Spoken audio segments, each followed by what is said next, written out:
down and formed a new low this time. As we speak, just getting back towards 5300 for the Nifty this afternoon, there's news on your screens as you can see that the JPC will probably have a final decision on the 2G scam by the next Parliament session. So watch out for telecom stocks as well. For India, then we're actually probably in a rock and a hard place, you know, where anyway sentiment was against us, rate sensitives were piling up the pressure, and now to add to that, you've got a global market breakdown, which would mean that you would probably cascade lower and faster than other markets. Yeah, and the fear of underperformance for India relative to other markets also comes to the fore. I mean, forget about developing markets. I take your point that developed markets have also started cracking because of the huge and unexpected spike in crude. But even if you were to look at the emerging market basket, and for a global investor, they now starting to tick off which market to be in and which market to pull out of. You just take BRICS. I mean, which market would you be in with crude at $102? Not India, not China, but Brazil and Russia. So even in that pecking order, we are beginning to slip now. If you have to be in those emerging markets, I think money would be in Brazil and Russia rather than India and China, and least so in India because we are probably most vulnerable to the crude shock. You know, this whole inflation, crude thing is not... it does not stand us in very good stead at a time when generally there is pessimism from global investors in emerging market, when maybe global investors have not pulled out to the extent that they would desire from emerging markets already or at this point, and now they're trying to figure out which market to pull out of. So I don't think India stands out or presents a very strong case given the recent events, and therefore you can see the pressure on interest rate sensitives today, the way the banks and the autos are correcting. I would be surprised if yesterday's 550 crore sell figure from the FIIs turns out to be a much larger one today.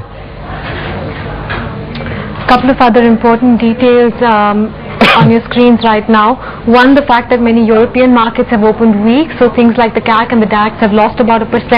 The other, as you can see, which is that the 5500 put is very swiftly losing quite a bit in terms of OI addition. And the third, that the currency market is beginning to bleed as well. 45.43 now as we speak to the dollar, so it's coming apart for the currency as well. But aside from all these other factors within, the biggest disappointment today in trade is the way the Bank Nifty has performed. The one sector which had leadership and perhaps pullback for the market has crashed almost 3.5% as we speak. That worries you the most. We were talking about it this morning, and if banks start assuming leadership on the way down again, and some of the signs are there. I mean, ICICI Bank in triple digits and well below the 1,000 rupee mark is worrisome. The way State Bank of India fell 4% yesterday and has also slipped again today is worrisome. So some of the big banks are beginning to come off, and they are not down to their lows or the previous lows when the market was at 5,200, but I think they're swiftly getting there. So banks and autos were the two sectors which actually were trying to lead the market out of this 5,200 rut, and if they start correcting, and it stands to logic why they are correcting today, then you've got a bit of a problem on your hands. So it is banks that you worry about the most, because autos don't have so much weightage on the Nifty. It doesn't matter on the margin what happens to DLF, it doesn't matter on the margin what happens to BPCL. So those are peripheral stocks which will also fall a lot. But I think the crux is in banking, and that is the one which will determine whether we are going to form a new low this time around, or we just manage to hold out around that 5,200 as a base. So I think you watch the Bank Nifty most closely out right now. And I think the other two pockets you want to watch now, in the light of what you just mentioned about the currency, is what technology does, because that's the one which in such times turns out to be a bit of a defensive for the market. And Reliance, case in point, is back down to 960, so that should tell you a little bit about what strength or relative strength that has for the market. The Nifty is down 2.5%, Reliance is down 2.5%. It's moving exactly in line with the market. 5306 as we speak on the index. Some details on the futures and options side flashing on your screens. There's probably another lingering worry for the market at this point again, which is that the last time we lived through a global crisis of sorts, we had domestic hands to come in and help the market, or at least cushion it.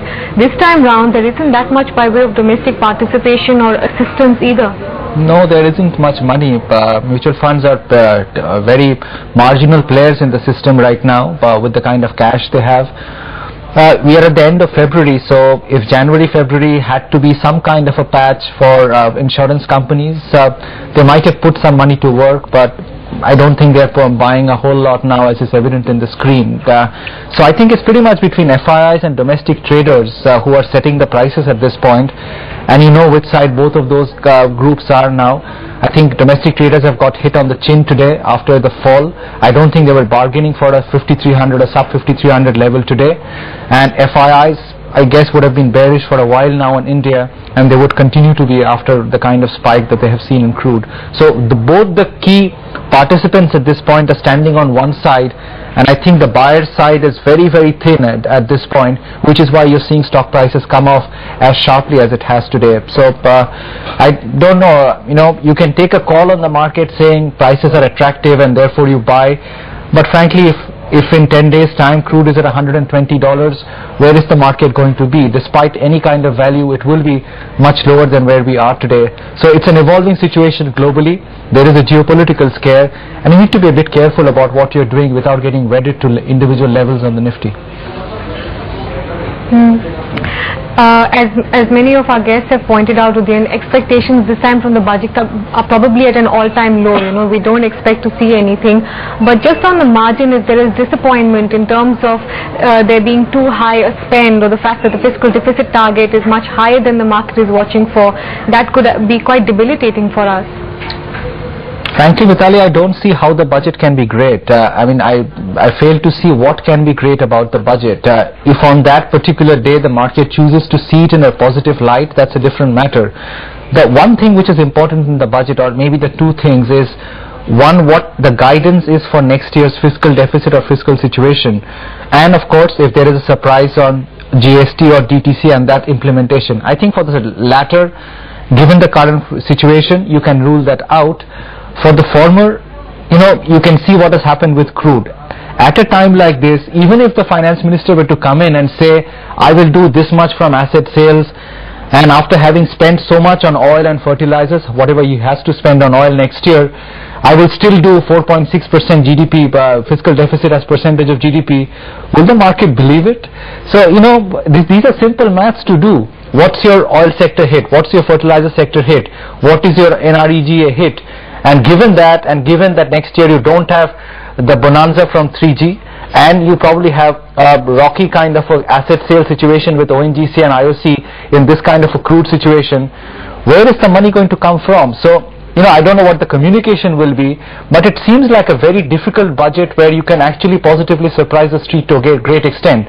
So you can have positive body language. You can say things like, I will upspend on infrastructure and galvanize things, but that will be more by way of assurance. In terms of brass tacks, given the environment that we are in today, it seems like very difficult to pull a rabbit out of the hat this budget.